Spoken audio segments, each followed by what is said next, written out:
Live from New Delhi, you're watching DD India News Hour, India's voice to the world. I'm Akshay Dongre, coming up in the next hour. Trump-Putin hold historic talks in Alaska. Putin terms the talks constructive, hopes understanding reached with Trump will bring Ukraine peace, proposes Moscow as venue for the next meeting. Trump hails Alaska summit without mentioning ceasefire, says very few issues unsolved, with Russia to consult Zelensky as well as NATO leaders soon on the talks with the Russian leader. Foreign Minister of South Korea Cho Hyun arrives in New Delhi on his maiden visit to India to hold talks with Indian counterpart Dr. S. Jaishankar on issues of mutual interest. Rescue and relief operations underway on war footing in Jammu and Kashmir's Kishtwar. Death toll rises to 16. Cloudburst tragedy. Chief Minister reaches Kishtwar, says PM Modi assured all support. Devotion and celebrations mark Janmashtami festivities across the nation. Day celebrates the birth of Lord Krishna, the 8th incarnation of Lord Vishnu.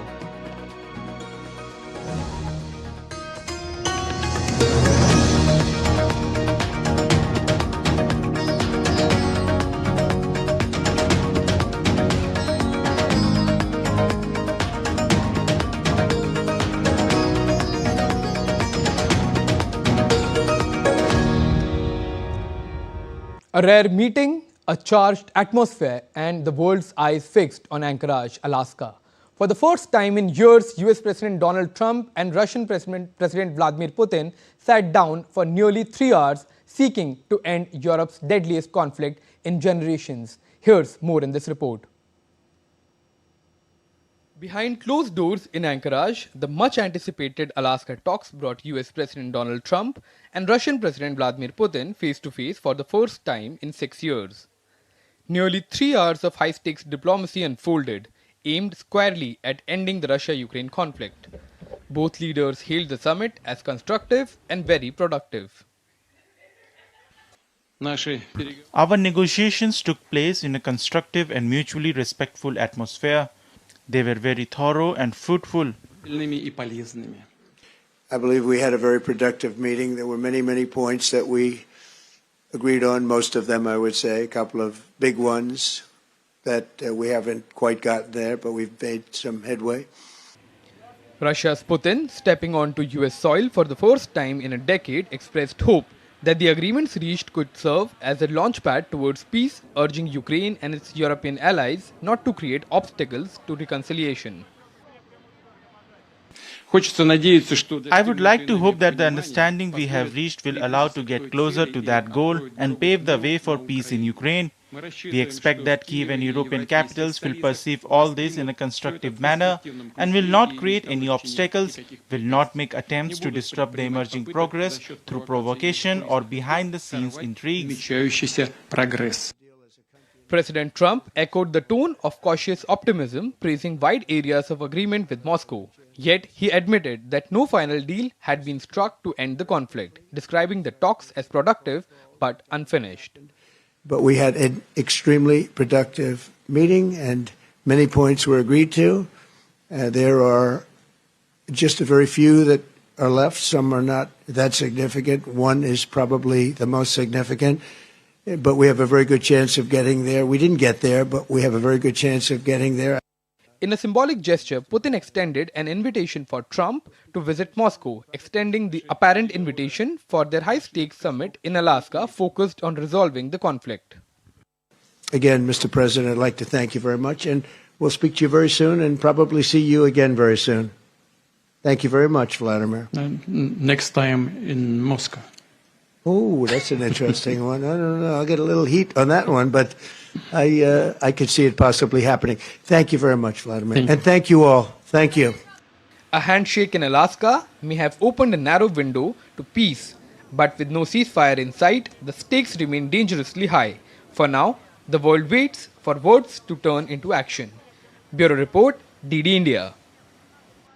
Later, the US president, in an interview to Fox News, said the onus was now on Ukraine's President Volodymyr Zelensky to build on the Alaska summit between the US leader and Russia's President Vladimir Putin and secure a deal to end Russia-Ukraine conflict.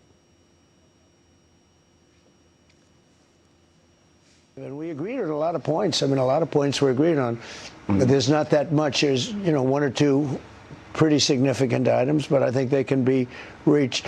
Now it's really up to President Zelensky to get it done.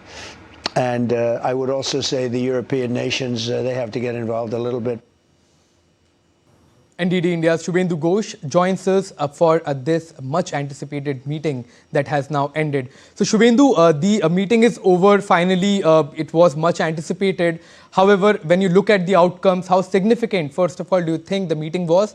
And as far as the outcomes are concerned, how significant are they towards achieving the greater objective of ending the war? Hello, Akshay. Let me first give a short answer to your question. If the agenda of the meeting was to be able to tackle the ongoing Ukraine conflict, bring some end to it, the short answer is no, the war is not ending anytime soon. Not even a ceasefire, not even a temporary pause to the conflict, as we understand from what has come out of the press statements of the two leaders.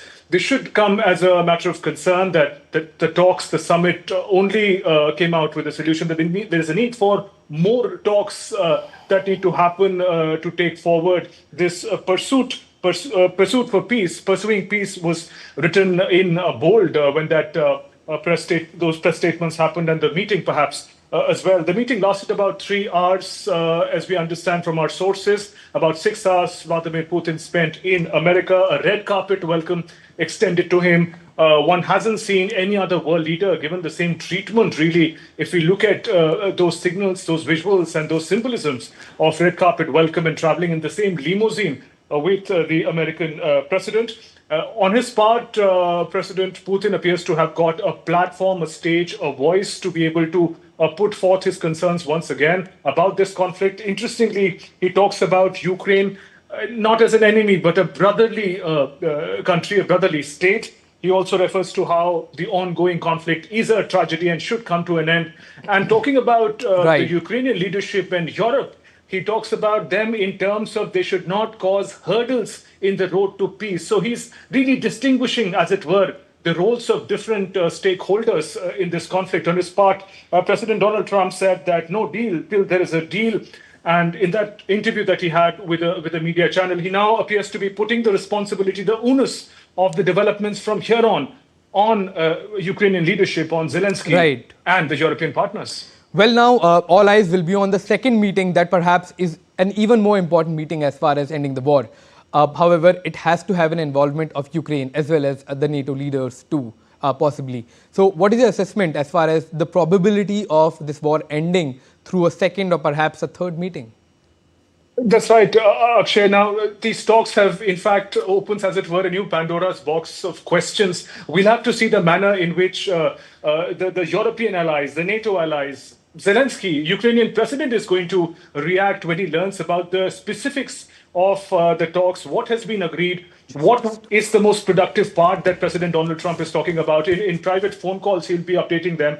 The media did not get to learn about the specifics of the meeting. President Donald Trump did mention that there were many points that were agreed on, but the big ones were not. Now, was he referring to the questions of territorial sovereignty on which Ukrainian president has refused to compromise? And the NATO has also said that the Ukraine's version, Ukraine's perspective must be put forth. So really the complexities, one was hoping there would be some narrowing down on the road to peace and diplomacy in the Russia-Ukraine conflict. But what has really come out, perhaps as a side note, is that Russia doesn't appear to be a pariah.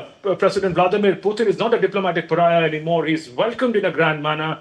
And US-Russia ties also seem to be, as a side note, as an end note, being to be an important priority for both the leaders and not the Ukraine conflict. Well, absolutely. And all eyes will be on the second meeting. Yes. And as far as the inclusion of Vladimir Putin is concerned, whether it will be good for the entire war, ending the war, a ceasefire, or whether it will complicate the matters further, that is something only time will tell. Thank you so much, Shubhendu, for your time and that rounded perspective. The Justice Department has reached out an agreement on Friday with Washington authorities over control of the US Capitol's police department after President Donald Trump placed it under federal government control to tackle violent crimes. The deal was hammered out at a federal court hearing held after District Attorney General sued the Trump administration over what he called a hostile takeover of the city's police force. Trump placed Washington's Metropolitan Police Department under federal control on Monday and ordered the deployment of 800 National Guard troops onto the streets of the capital. Trump's Attorney General Pam Bondi then issued an order on Thursday to install a hand-picked official, Drug Enforcement Administrative Chief Terry Cole, as Emergency Police Commissioner. Brian Cobb, the Attorney General for Washington, responded with a lawsuit arguing that federal law governing the capital does not authorize this brazen takeover of the district authority. And moving on to Latin America, almost 8 million Bolivians are set to vote on Sunday for a new president, vice president and all legislative seats, 26 senators and 130 deputies as well. Bolivia's incumbent Movement for Socialism, or MAS, which has governed almost continuously since 2006, approaches the election as a weak, fragmented political force with voter support waning amid the country's worst economic crisis in decades. Opinion polls suggest growing support for right-wing parties, pledging a change of direction and economic stabilization as the fragile economy is at the top of voters' minds. In Bolivia, natural gas exports have plummeted, inflation at about 40 years high, and fuel is scarce. At the same time, electoral officials are finalizing preparations with ballot boxes being transported under strict security measures. Antonio Condori, a member of Department Electoral Tribunal, emphasized efforts to ensure transparency. Bolivia's Electoral Tribunal plans to roll out a new system this year in response to fraud claims made after 2019 presidential vote that led to widespread unrest and resignation of then-President Morales. Under the new system, vote tally sheets will be photographed at polling stations and transmitted directly to counting centers. The polling opens at 8 a.m. and closes at 4 p.m. locally. The tribunal aims to publish 80% of preliminary results on electoral night. Official results are due within 7 days. Ex-President Evo Morales, Bolivia's dominant political figure of recent decades, is barred from running and has called on the electorate to boycott the race. But polls suggest his influence is also waning. None of the crowded field of candidates vying for 5-year term are polling above 30%, with above a quarter of voters saying they remain undecided. In the lead is 66-year-old Samuel Doria Medina, a central right real estate tycoon who brought Burger King to Bolivia. Polling second is another conservative, Jorge Tuto Querigo, 65-year-old, who briefly served as president from 2001 to 2002. Meanwhile, Bolivian President Luis Arce urged Bolivians to go to polls this Sunday for a peaceful and democratic transition of the government, during a ceremony to swear in the new high command of the armed forces on Thursday, August 14th.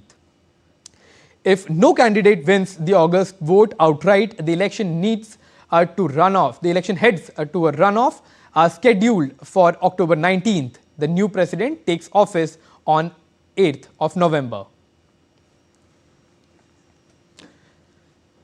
Meanwhile, still to come on DD India News Hour, 18 killed and 20 injured as bus plunges from a bridge into a river in capital of Algeria. Wildfires, floods and landslides wreak havoc in various countries as extreme weather events increase due to climate change. Indians celebrate the 79th Independence Day around the world with a lot of fervour.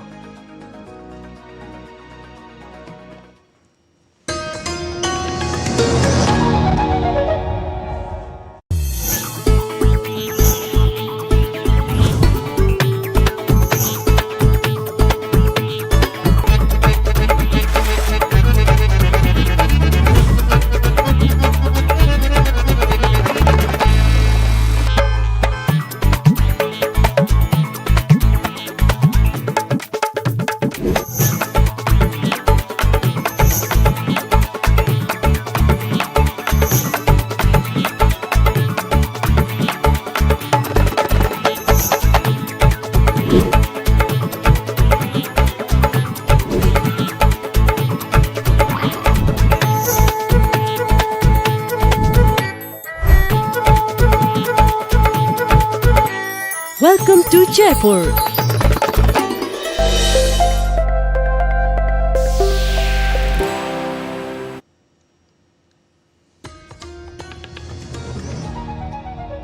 Welcome back. You're watching DD India News Hour. I'm Akshay Dongre. Now let's move on to our next story, which is in fact a tragic story coming in from Algeria. At least 18 people were killed and more than 20 injured in Algerian capital on Friday when a bus plunged from a bridge into a river. The accident happened in late afternoon in East Algiers and 2 of the injured were in critical conditions. Cause of death has not been determined yet. However, search and rescue operations for survivors continued into the night. President of Algeria expressed condolences to the victims' families and called for patience for relatives and a speedy recovery to the injured. Now, stories about weather. Global weather updates say that residents of Portuguese villages of Prova carried buckets and buckets of water to try to stop wildfires from reaching their homes. Thousands of firefighters were also battling 5 large blazes in central and northern parts of the country. Portugal has activated the European Union mechanism for assistance and requested 4 airplanes to douse the fire. Authorities continue to monitor the situation closely as scorching temperatures and dry winds fuel the spread of the fires.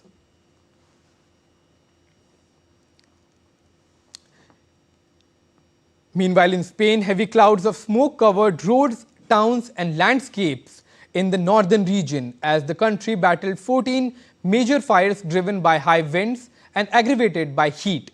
In a village in northwestern Spain, residents braced for impact as flame approached. Locals collected nearly 2,000 liters of water in buckets, preparing to defend their homes. Wildfires have burned more than 157 homes, and thousands of hectares of land has also been scorched with this wildfire. In Spain, so far this year, several thousand hectares of land has been scorched, and almost the tally has almost been the double of the national average. While the high temperature and dry conditions are fueling numerous wildfires across southeastern southern Europe, Nigeria in West Asia is facing several severe floods. Torrential rains sparked intense floods and damaged hundreds of homes in northeastern Nigerian town of Poteksum. Weather authorities in the West African nation had warned just last week that parts of 21 of the country's 36 states were under a flood warning due to seasonal rains. More than 200 houses were damaged, while a local civil servant estimated 500 houses were severely hit following the overnight rains. Heavy rains generally sweep through Nigeria between June and November, often triggering dangerous floods, where poor infrastructure and inadequate drainage often worsen the impact across Africa's most populous country. Meanwhile, in Pakistan, nearly 200 people were killed in torrential rains in northwest region over the last 48 hours. Cloudburst, flash floods, lightning strikes and building collapses amid heavy rain caused fatalities in the hills and mountains of Khyber. Worst hit was the Bunair area, where floods and heavy rain caused 100 deaths. Hundreds of others have been killed in recent weeks as Pakistan experienced more rain than usual during the current monsoon season, washing away roads and buildings. And moving on, as India commemorates its 79th Independence Day, iconic buildings across the globe illuminated in tricolour to celebrate the day with gaiety and patriotic fervour. The tricolour stands tall on world's most iconic landmark, the Burj Khalifa in Dubai, giving the movement of pride of vibrant Indian communities in the United Arab Emirates. In Russia,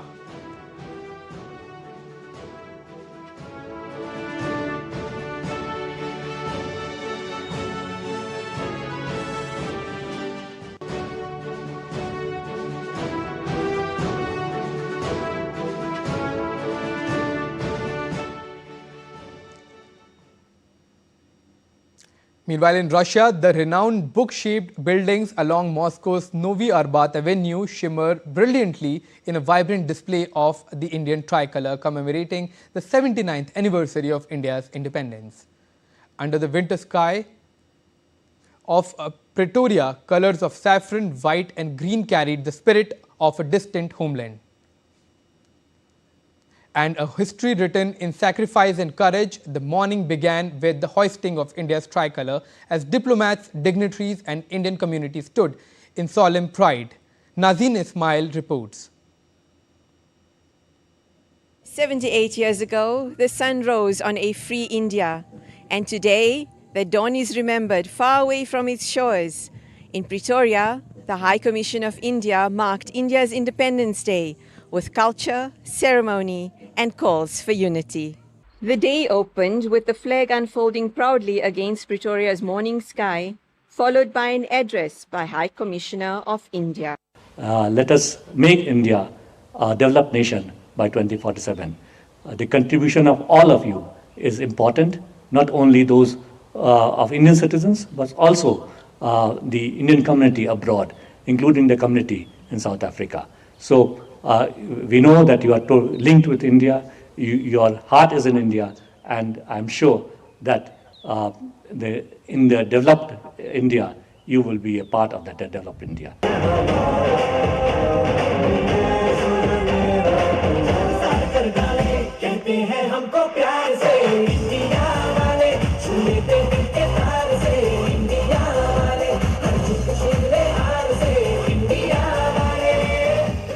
The afternoon program blended ceremony with symbolism. The National Ceremonial Guard Band of the South African National Defence Force performed both national anthems, filling the air with notes of pride. South Africa's Minister of Digital Technologies and Communications, together with the Chief of the Defence Force, lent their presence to the occasion. In a gesture of friendship and sustainability, the Minister and India's High Commissioner planted a yellowwood tree as part of Prime Minister Narendra Modi's Ek Ped Maa Ke Naam initiative, a living tribute to roots that run deep between two countries. India is celebrating 78 years of Independence Day. What does this milestone mean for South Africa as a BRICS partner and fellow democracy? It's an incredible milestone for the country, and I just want to start by congratulating the government and the people of India for this milestone. It marks a journey of resilience, a journey of prosperity, a journey of overcoming difficult moments in history. And for South Africa, it's a source of inspiration. You know, our journeys towards democracy are almost similar in a lot of instances. With both countries have produced iconic figureheads for our countries, from Mahatma Gandhi's influence towards the journey for India and Nehru to us here having our icon Utata Nelson Mandela, and it is no wonder that even on international fora that the two countries keep finding each other, working together, because our values are almost similar in many an instance, and that is why even on the international forum, in the non-aligned movement, in BRICS, in IORA and any other element, South Africa and India are almost working in tandem on every issue. As the Tiranga rose over Pretoria, far from Delhi's Red Fort, the heartbeat of history still echoes. A powerful reminder that independence knows no borders. For DD India, South Africa, I'm Nazneen. And Indians mark their 79th Independence Day worldwide. In Hague, the Netherlands, celebrations are underway at the official residence of the Indian ambassador. Our correspondent Mark Limburg takes us there and gives us today's highlights.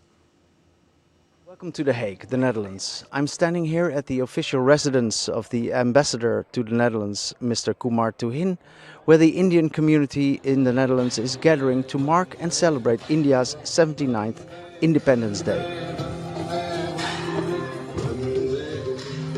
Behind me, the Indian flag will be hoisted as the national anthem echoes across these gardens as families, students and professionals celebrate the spirit of freedom born on August 15, 1947.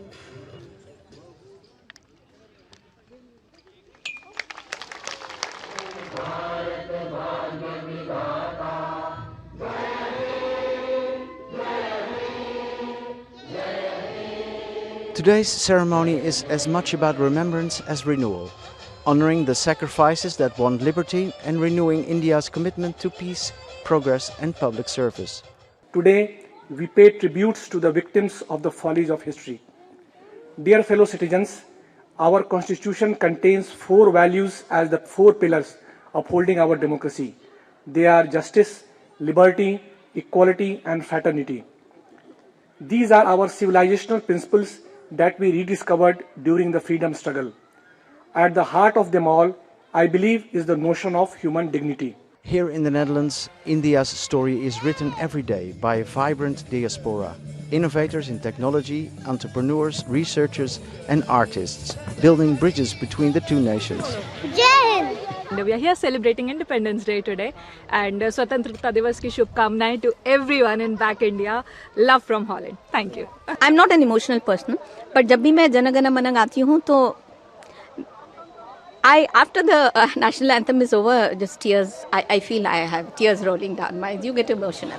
But the heart of this morning is simple: a flag, a community, and a promise to carry forward the values that define India at home and abroad. From Villa Meiland in The Hague, this is Mark Limburg reporting for DD India. Jai Hind! Welcome to The Hague, the Netherlands. An acclaimed Bollywood singer Kavita Krishnamurthy and renowned violinist and Padma Vibhushan awardee L. Subramaniam enthralled the audience at the Neelam Pokuna Theatre in a musical concert, Bollywood and beyond.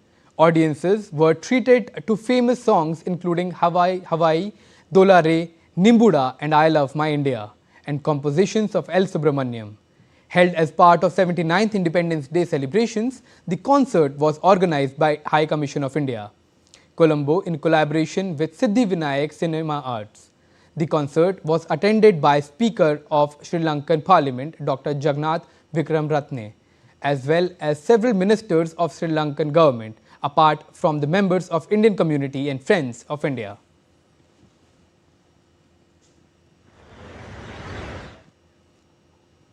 And time for a quick break. Still to come on DD India News Hour.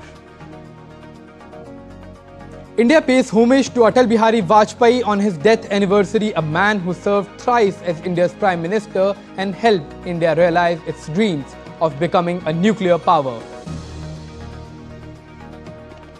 The summer annuals of Amrit Udyan opens to public from today. The iconic garden will remain open from 10 a.m. to 6 p.m. Registrations mandatory, entry free of cost.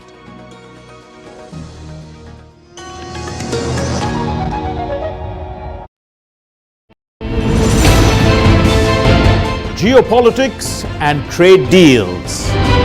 Economic challenges amid development. Hard work and the path to prosperity. It's the economy always. Between walkers, money is what money does and says. Supply creates its own demand. Between the bulls pulls and bears tears.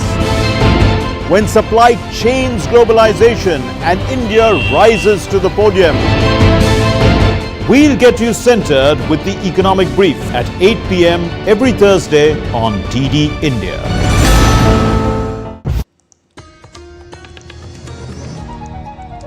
Welcome back. You're watching DD India News Hour. I'm Akshay Dongre.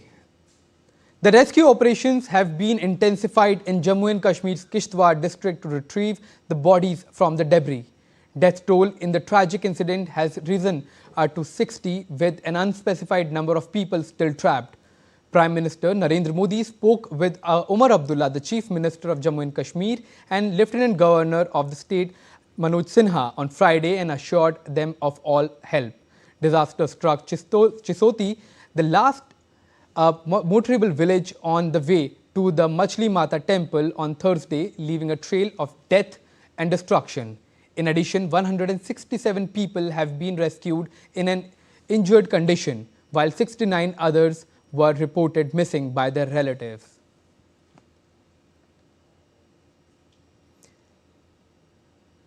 Jammu and Kashmir's Chief Minister Omar Abdullah is currently visiting the disaster-stricken Chasoti village in Kishtwar district. His visit aims to assess the extensivity of the damage caused by the devastating cloudburst.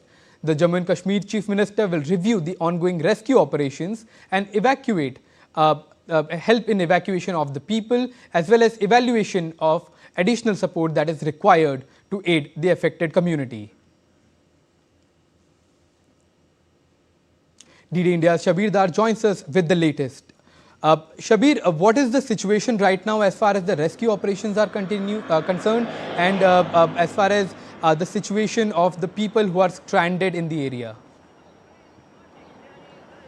Yeah, the rescue operation is going on, on a high speed, but nevertheless there are some challenges for the rescuers because of the intermittent rains and the massive damage caused by the cloudburst that struck this Sakoti village, and which triggered the massive flash floods in the area. As we already know that a massive destruction has occurred in the village, and a number of people were washed away, and it is believed that around 60 people were killed in this accident, in this disaster. The Chief Minister Umar Abdullah did confirm yesterday that 60 people were killed, but there are reports that the death count may go up, given the fact that a lot of people are still missing. Right. As you speak, the Chief Minister is at the spot, assessing the situation and taking first-hand account from the rescuers and from the victim families, because a lot of people are still missing. It is believed that 69 people are missing, but the family members say the count may go up. Right now the teams of SDRF, NDRF, Army, CISF, and local volunteers are on the job. They are making every effort to ensure that any survivor who is under the debris can be retrieved, right, and can be saved. But as the situation on the ground reveals that the people who are missing might not be surviving by this time, because it has been a day and two since the incident happened on Thursday, between 12 and 1 p.m. when the people who had gone there for the pilgrimage to the Machal Mata Yatra, and the Chakoti is the last notable village to that temple. From right there, the devotees trek the 90-kilometer uphill trek to reach to this temple. And that fateful afternoon, these people were there having their langar. They were in the langar, and it is believed that some around 300 people were in that langar. And when this cloudburst hit, it triggered the immediate flash flood, which created havoc in the entire village. And it is believed that 16 houses, 3 water mills, and large number of vehicles and a langar was washed away in those flash floods. Right. The police picket of Central Reserve Police Force and CISF was also washed away. Well, and 2 CISF Jawans are among the deceased in this incident. Very unfortunate news there coming in from Jammu and Kashmir, Shabir. But what is the weather condition right now? What is the weather condition in sense of the rescue operations? Because any kind of outpour may just complicate the situation further. Yeah, that has been happening from last 2 days. The intermittent rains are definitely hampering the rescue operation. I am just some 20 kilometers away from that spot, but the reports coming from there is that the intermittent rains do hamper. There was a slight shower in the morning also in that area that has hampered the rescue operation. But the UT administration and Army has deployed all the machinery and equipments, the gadgets that can ensure the rescue operation, and the Army and SDRF people are making every effort to keep the rescue operation going on. Well, this seems like a battle against time as well, as the chances of people who are stuck there, who are still stranded, will reduce as far as the survivors are concerned. So the rescue operations, while they are happening at a very fast pace, it's a battle against time. Thank you so much, Shabir, for that rounded perspective and the latest from Kishtwar. Now moving on, a South Korean Foreign Minister Cho Hyun arrived in New Delhi on late Friday evening. During his visit, the South Korean Foreign Minister will meet his Indian counterpart, Dr. S. Jaishankar, in New Delhi on Saturday. Cho Hyun's visit is part of India's efforts to boost its engagement with Asia, particularly the Indo-Pacific region. He was previously India's ambassador from 2015 to 2017 and has expertise in multilateral diplomacy. Cho Hyuns recently spoke with Dr. Jaishankar discussing deepening bilateral ties between the two countries. Earlier on 28th July, in a social media post, Dr. Jaishankar had conveyed his best wishes to the South Korean counterpart for a successful tenure. The summer annual Amrit Udyan will be open to public from Saturday to September 14th. The iconic garden will remain open from 10 a.m. to 6 p.m. Indian Standard Time, with the last entry permitted at 5:15 p.m. every day, except Mondays. The Udyan will remain closed on all Mondays for maintenance work. For entry, registration is mandatory for every person. It is free of cost and visitors can book their slot online on the Rashtrapati Bhavan website. Entry to the Amrit Udyan will be from gate number 35 of the Rashtrapati Bhavan near the North Avenue Road. Visitors can carry mobile phones, electronic keys, purse, handbags, water bottles, baby milk bottles and umbrellas inside the Udyan. Except for these items, no other item will be allowed. And coming up, India's Pranesh wins the challenger title while Germany's Vincent Keimer lifts the Masters crown in Chennai Grand Masters.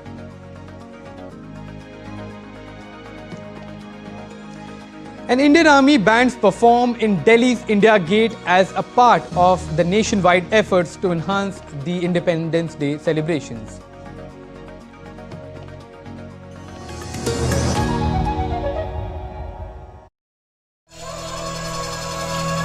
Open your mind to a whole new world. Explore mystic wonders of nature in the forests. तो मुझे देख के आपको लग रहा है कि मुझे इजी वाला देना चाहिए.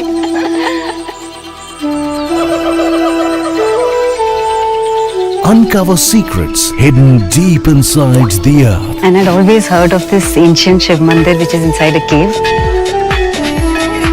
Experience the rich cultural legacy. मुझे बताइए इस डांस फॉर्म के बारे में, इस आर्ट फॉर्म के बारे में. Experience the blend of vibrant warmth and stunning creations. It fits perfectly. Thank you.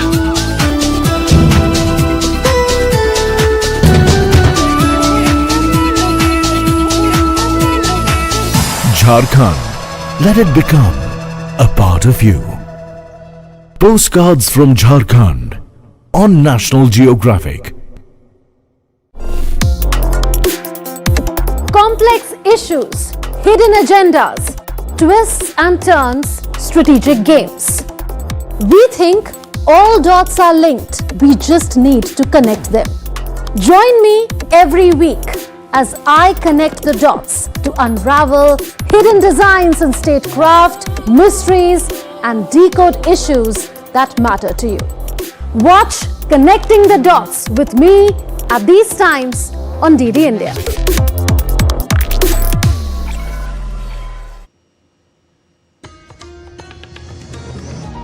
Welcome back. You're watching DD India News Hour. I'm Akshay Dongre. In a vibrant tapestry of devotion, Krishna Janmashtami is being celebrated in India and around the world by the devotees of Lord Krishna.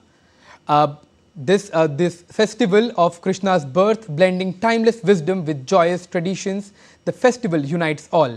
No more in this report by DD India's, by the report that has been filed by DD India's Antara Sinha. The joyous celebration of Janmashtami marks the divine birth of Lord Shri Krishna. He is the embodiment of love, karma and dharma, even relevant in the modern world today. Let's dive into some of his great teachings in the Bhagavad Gita. Just like karmanya vadikaraste ma phaleshu kadachana, that means do your duty without the attachment to results. Let's dive in.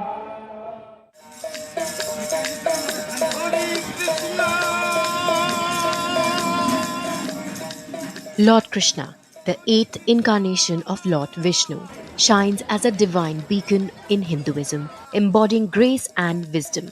Celebrated on the 8th day of the dark fortnight in the sacred month of Bhadrapada, the Krishna Janmashtami radiates with fervor across India and within Hindu communities worldwide.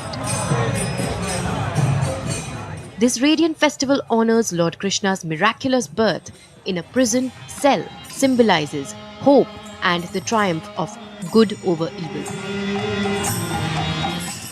From slaying demons like Kansa to guiding the Pandavas in Mahabharata, Lord Krishna's life upholds dharma.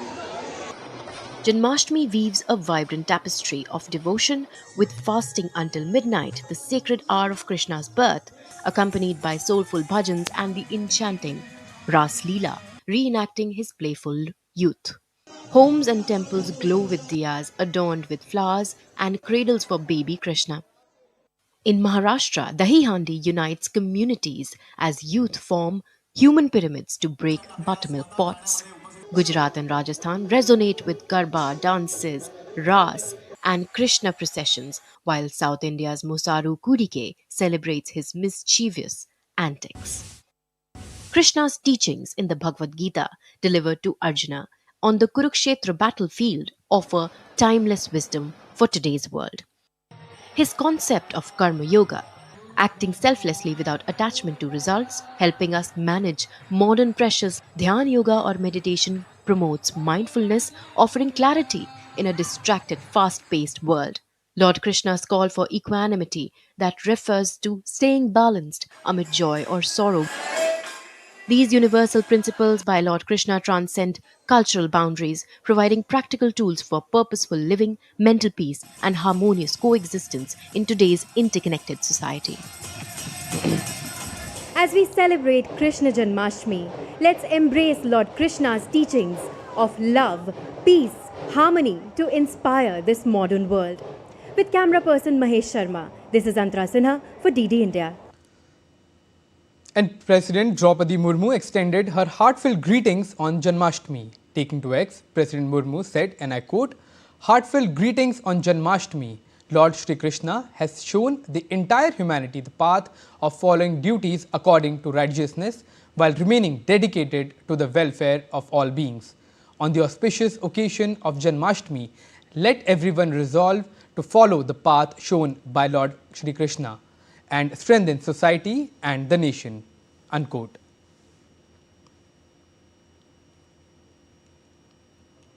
Prime Minister Narendra Modi also extended his wishes to all countrymen on the occasion of Janmashtami. PM Modi took to X and he said, and I quote, "Heartfelt Janmashtami greetings to all countrymen. May this sacred festival of faith, joy and enthusiasm infuse new energy and zeal into your lives. Jai Shri Krishna." Unquote. And India remembers former Prime Minister Atal Bihari Vajpayee on his death anniversary today. President Draupadi Murmu and Prime Minister Narendra Modi led the nation in paying tributes to former Prime Minister Atal Bihari Vajpayee on his death anniversary at the Sadaiv Atal Memorial in the national capital. Speaker of the lower house of Indian Parliament Om Birla, union ministers including Rajnath Singh, JP Nadda and Kiren Rijiju and the prominent political people of all walks of life paid floral tributes to the former Prime Minister Atalji. Atal Bihari Vajpayee was one of the most prominent political leaders of the country and founding member of the Bharatiya Jana Sangh as well as the Bharatiya Janata Party. Atalji served as Prime Minister 3 times, briefly in 1996 and then for 2 terms between 1998 and 2004. In 2014, the Government of India declared Vajpayee's birthday, December 25th, as Good Governance Day. In 2015, he received the highest civilian honour, Bharat Ratna, from the then President of India, Pranab Mukherjee. Atalji took his last breath on August 16, 2018 in New Delhi after a prolonged illness. You're watching DD India News Hour. Time now for sports news. In tennis, Spain's Carlos Alcaraz edged past Russia's Andrei Rublev to reach semi-final in Cincinnati Open on Friday. Alcaraz committed 15 errors and 3 double faults in the third and final set and yet found a way to claim a 6-3, 4-6 and 7-5 victory over the 9th-seeded Russian player. Alcaraz squandered a 5-3 lead in the third set, but then made a comeback to break Rublev for the fourth time to win the match. He will next face third seed Alexander Zverev in semi-finals.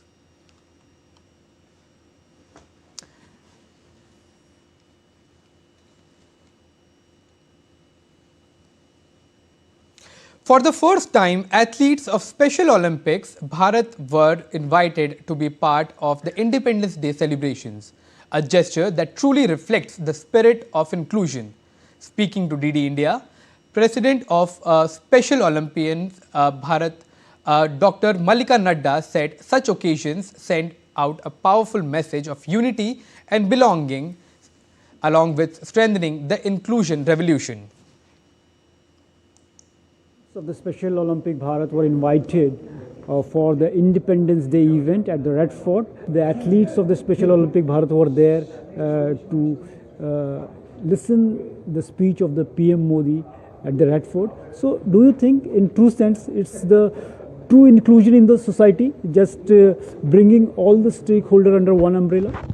In the true sense it is inclusion, because for the first time athletes of Special Olympics Bharat were invited for the celebration of Independence Day, and it was a real honor for our athletes and our team who were champions and who were winners of World Winter Games Italy were invited, and they were given special treatment here to celebrate the Independence Day, to go to hear our Honorable Prime Minister and be a part of the celebration of Independence Day. There are many athletes who are not in the, we can say that not too famous.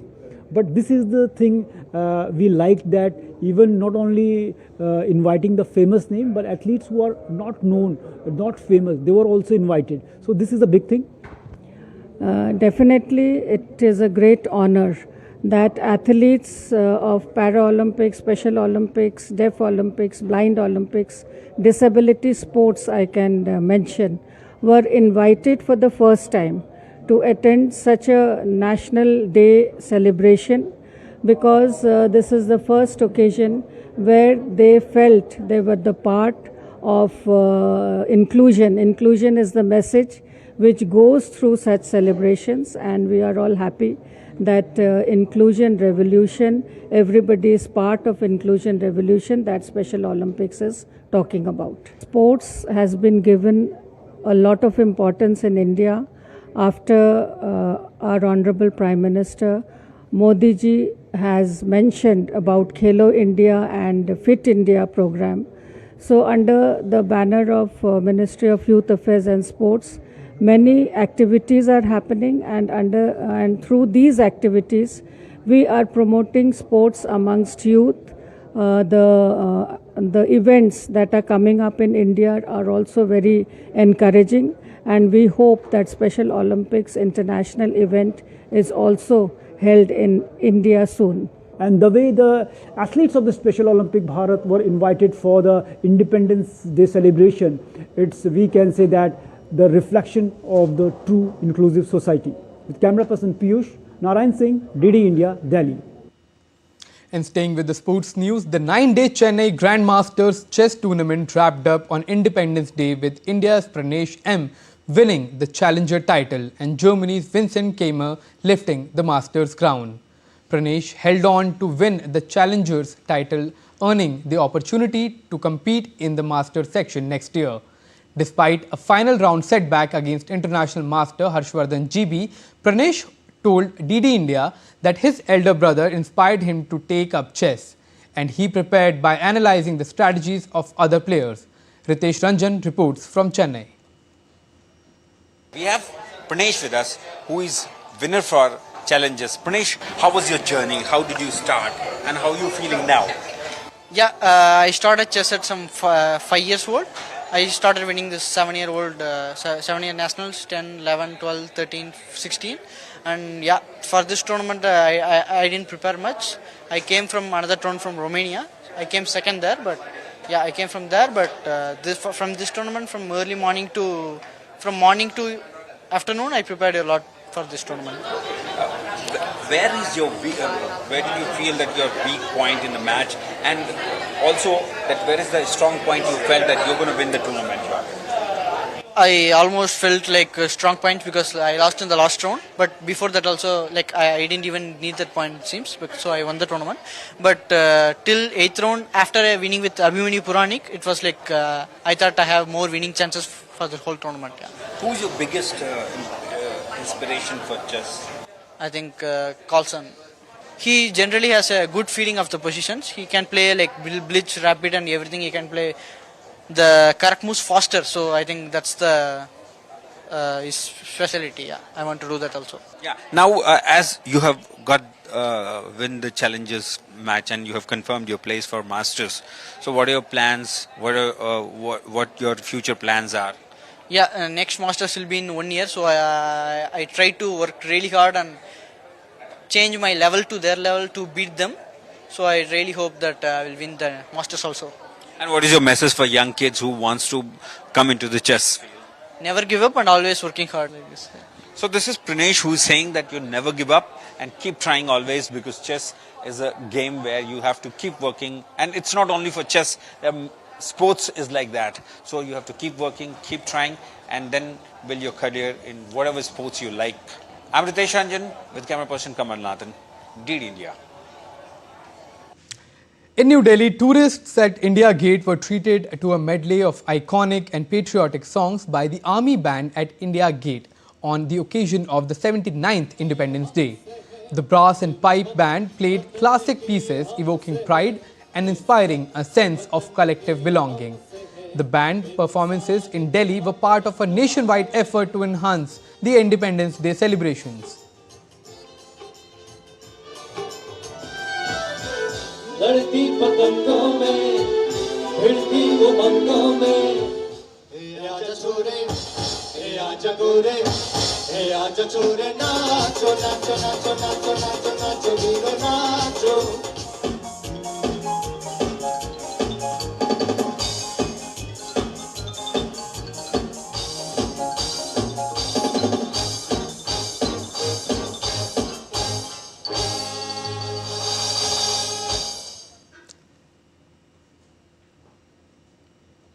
And with that report, that's all for this in this edition of DD India News Hour. But let us know your thoughts on the news of the day. For those on the go, you can get all the latest news and updates from India and across the world on DD India mobile app. The app is available both on Android and iOS platforms. Scan the QR code on the screen to download now. We'll be back with more news as it breaks here on DD India. I'm Akshay Dongre from all of us here in Delhi. Thanks for watching DD India News Hour. Keep watching.